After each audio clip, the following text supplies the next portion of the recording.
Don't get stressed out. And even I still tell myself to this day, if I'm feeling, down, like, Kristen, you can't be blue, you got to think pink. You can't be a hypocrite. You can't name your company something like Think Pink and then walk around being all mopey, right? It doesn't work that way. So that is where I came up with the branding. That's why I did that. And I just want to highlight other people and the businesses that they've created, have them come on here, be able to speak the truth of who they are and why they're doing what they're doing. I think a big part of deciding to own a business and take ownership of your life is needing to know why you're doing it. For most of my life, it was, why am I doing this? Because I got 2 kids to feed and they ain't cheap and they need a roof. So it was very much so just, why am I doing it? To pay the bills, to keep my family afloat, to make sure that we have what we need. And so, beyond that, once you kind of achieve that and you're comfortable knowing that that's taken care of, you have to figure out the next level of your why.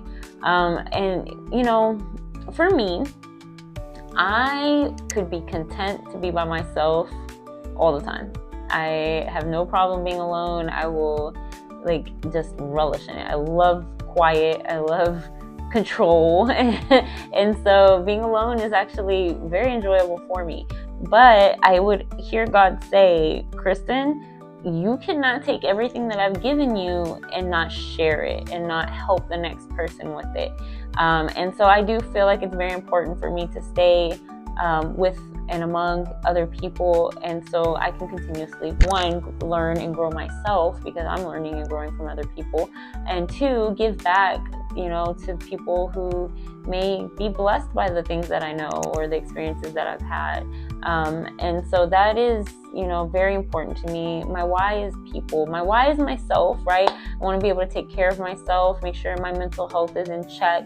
I've had definitely run-ins where my mental health was out of whack and had to really analyze myself and figure out, why is it out of whack? Where am I wrong? Where am I messing up? What is causing these thoughts, and so I've made a lot of adjustments. I've grown a lot, and that's not easy. It's not easy. So I definitely want to highlight anyone that's done that themselves and have pushed past that, and still went on to be successful. And success to me comes in different areas, and there's not just a one way you measure success, right? I would say I probably have more people in my life than I might have hundreds of thousands of dollars, but those people are so valuable to me. Those people, if they're the right people and you're doing things the right way, they're worth their weight in gold, right? They're working with you, they're helping you, you're growing together. And so I feel like, the amount of people you have that are in your corner, that is a good indicator of success. Doesn't mean that everybody that's in your corner is good for you. I do want to point that out, because there will be people that have ulterior motives and maybe they feel beneficial to you, or maybe they feel good to you, but they're actually not good for you. So you have to sort of know the two.